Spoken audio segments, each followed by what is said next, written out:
अगर आप भी इन चीजों को रोकना चाहते हैं अपने बच्चों में होने से, तो ये वीडियो होने वाली है आपके लिए बहुत ही ज्यादा हेल्पफुल।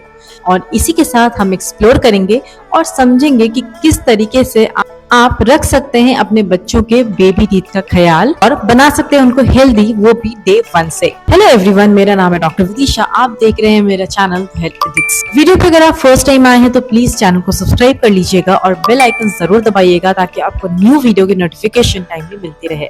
तो चलिए वीडियो को शुरू करते हैं। आप बिलीव करें या ना करें, बट बच्चों में डेंटल केयर तब से शुरू हो जाना चाहिए जब उनके मुंह में दांत भी नहीं होते हैं। और एज अ डेंटिस्ट मैं आपको बताने वाली हूँ कुछ ऐसी चीजें जिनको अगर आप करेंगे तो आप अपने बच्चों के ओवरऑल हेल्थ और उसके माउथ के हेल्थ को इंश्योर करेंगे कि वो बिल्कुल सही डायरेक्शन में ग्रो करे।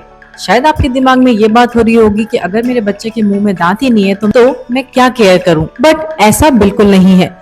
जैसे कि मैंने कहा कि बच्चे के डेंटल हेल्थ का केयर करना आपको तब से शुरू कर देना चाहिए जब उसके मुंह में दांत भी नहीं होते हैं। इसका मतलब ये है कि आपको किस चीज का ध्यान रखना है। आपको ध्यान रखना है उसके गम पैड्स का, उसके मसूड़ों का, क्योंकि ये जो मसूड़े होते हैं ये एक ऐसा एरिया होता है बेबीज के माउथ में जहाँ पे जमा होते हैं प्लाक और बहुत सारे बैक्टीरियाज।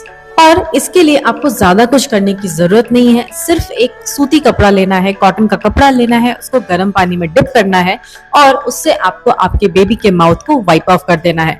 इस ऑनलाइन भी ऐसे बहुत सारे बेबी वाइप्स अवेलेबल हैं जो कि माउथ क्लीन करने के लिए आते हैं, बट उनको यूज करने से पहले मेरा सजेशन ये रहेगा कि आप बच्चों के पीडियाट्रिशियन से बात करें, उसके बाद ही यूज करें। फिर जब धीरे धीरे बच्चों के मुंह में दांत इरप्ट होने लग जाते हैं, दांत आने लग जाते हैं, तब आपको जिस चीज का ध्यान रखना है वो है कि बच्चा क्या खाना खा रहा है। क्योंकि बच्चा जो अभी खाना खा रहा है उसका इफेक्ट बाद में भी आपको देखने को मिलता है, चाहे वो मैं ओरल हेल्थ की बात करूं या फिर ओवरऑल हेल्थ की बात करूं। एंड दूसरी चीज ये होती है, अगर आप अभी से अपने बच्चों के डाइट पे ध्यान देंगे तो जब बच्चे बड़े हो जाते हैं तब भी आप उसी तरीके से माइंडफुली अपने बच्चे को खाना खिलाएंगे। दूसरा इसका फायदा ये होता है कि अगर आप अभी से बच्चों के डाइट पे ध्यान देंगे तो ये चीज आप अपने बच्चों में भी डाल रहे हैं और आपका बच्चा भी वाइजली फूड चूज करेगा कि उसको क्या खाना खाना है और उसके लिए क्या हेल्दी है। सो बात करते हैं कि खाने में क्या नहीं देना चाहिए। ऑल्दो जितना भी हेल्दी फूड है जो आप बच्चों को देते हैं वो तो आप देंगे ही, बट जो शुगर इनटेक होता है बच्चों में वो बहुत कम होना चाहिए। स्पेशली लिक्विड के फॉर्म में या फिर जेलीज के फॉर्म में जो शुगर होता है वो नहीं देना चाहिए बच्चों को। और दूसरी बात, एसिडिक ड्रिंक्स, किसी भी तरीके का फ्रूट जूस बहुत जल्दी बच्चों में इंट्रोड्यूस नहीं करना चाहिए। इससे बेटर है कि आप प्लेन वाटर दें, वो ज्यादा हेल्पफुल ऑप्शन है आपके बच्चे को हाइड्रेट रखने में। और इसके साथ साथ हमारा जो वाटर होता है उसमें फ्लोराइड होता है। जितना अमाउंट हमारे बॉडी को जरूरत है उतने अमाउंट में फ्लोराइड अगर बॉडी में जाएगा तो वो बच्चे के दांत को स्ट्रॉन्ग बनाता है और उसको केरीज फ्री करता है। क्योंकि फ्लोराइड आपके दांत को स्ट्रेंथ देता है तो इससे बच्चे के दांत में जो सड़न लगने की चांसेस हो जाती है वो बहुत कम हो जाता है। इसके साथ आपको ये भी ध्यान रखना है आप कौन से एरिया में रह रहे हैं और उस एरिया में जो फ्लोराइड का कंसंट्रेशन है आपके वाटर में वो कितना कम है। फ्लोराइड का कंसंट्रेशन कहीं ज्यादा तो नहीं है आपके एरिया में, वाटर में नेचुरली कहीं फ्लोराइड तो नहीं मिलता, फ्लोराइड एरिया वाले बेल्ट में तो नहीं रहते। क्योंकि अगर ज्यादा अमाउंट में इनिशियल एज में ही वाटर के थ्रू ही सही अगर फ्लोराइड बॉडी में जाता है तो बच्चों के दांत में व्हाइट स्पॉट्स बनने लग जाते हैं जिसको डेंटल फ्लोरोसिस बोला जाता है। अगर डीफ्लोरिडेटेड वाटर है इसका मतलब फ्लोराइड बिल्कुल नहीं है आपके वाटर में, तो आपको कुछ और ऑप्शन देखना पड़ेगा, चाहे वो पेस्ट की फॉर्म में हो या फिर फ्लोराइड ट्रीटमेंट आप डेंटिस्ट के पास जाकर के ले सकते हैं। So coming back to the point, जब आपका बच्चा खाना खाना शुरू करता है तो उसी एज ग्रुप में एक बहुत ही कॉमन प्रैक्टिस जो पेरेंट्स करते हैं वो होता है बच्चे के मुंह में पैसिफायर डालना। पैसिफायर का जो एरिया मुंह में जाता है बच्चे के वो एक निपल के फॉर्म में होता है। इस तरीके की चीज को ज्यादा बच्चे के मुंह में डालेंगे और ज्यादा देर तक अगर बच्चा इस चीज को लेकर मुंह में रहेगा तो इससे आपके बच्चे के जो माउथ का डेवलपमेंट है वो ऑल्टर हो सकता है, वो खराब हो सकता है। क्योंकि ये जो बल्बस पार्ट आप बच्चे के मुंह में डालते हैं इससे आपके जो बच्चे का तालू होता है, जो पैलेट होता है, वो थोड़ा गड्ढे जैसा बन जाता है जिसको कि हम डेंटिस्ट हाई आर्च पैलेट बोलते हैं। और इसकी वजह से आपके बच्चे का जो तालू होता है वो नैरो बन जाता है। और अगर आपके बच्चे का जबड़ा नैरो होगा तो इससे बच्चों में क्राउडिंग के चांसेस बढ़ जाते हैं। और इसके साथ साथ अगर ज्यादा समय बच्चा मुंह में पेसिफायर लेके रखता है तो उसके दांत का ओरिएंटेशन भी बिगड़ता है और उनके दांत बाहर निकलने के चांसेस बढ़ जाते हैं।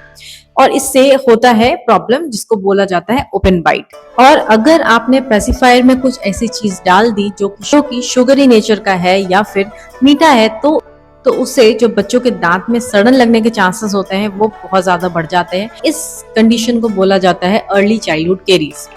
ये बॉटल फीडिंग की वजह से भी हो सकता है और पेसिफायर की यूज की वजह से भी हो सकता है। जहाँ तक पेसिफायर की बात है तो आजकल ऑर्थोडोंटिक पेसिफायर्स आने लगे हैं। अगर आपको यूज करना है तो आप ऑर्थोडोंटिक पेसिफायर यूज कर सकते हैं। यानी पेसिफायर से जो बच्चा लगातार सकिंग मोशन करते हैं अपने मुंह में, उससे जो पैलेट पे अफेक्ट होता है, ऑर्थोडोंटिक पेसिफायर में ये चीज रुक जाती है। क्योंकि ये एक फ्लैट सरफेस होता है तो उसको सक करने से जो पैलेट का आर्च होता है वो बहुत ज्यादा नैरो नहीं हो जाता। आपके बच्चे का नॉर्मल आर्च पैलेट ही रहता है। आपके बच्चे का जब पहला बर्थडे आता है तो एक डेंटिस्ट का विजिट जरूर बनता है, क्योंकि ये एक बहुत बड़ा आइस ब्रेकर होने वाला है। इसका पहला रीजन ये है कि बच्चे को डेंटल ऑफिस समझने में हेल्प होगा और उसका जो डेंटल एंजाइटी है जो बहुत सारे लोगों को होता है उसको कोप करने में उसको मदद मिलेगी। दूसरा ये होता है कि अगर एक बार डेंटिस्ट ने आपके बच्चे के मुंह को देख लिया तो इससे आपको ये पता चलेगा कि कोई भी लैंडमार्क मिस तो नहीं हो रहा या फिर कोई भी डेवलपमेंटल डिले बच्चों में तो नहीं है और बेबी का सारा डेवलपमेंट ट्रैक पे है।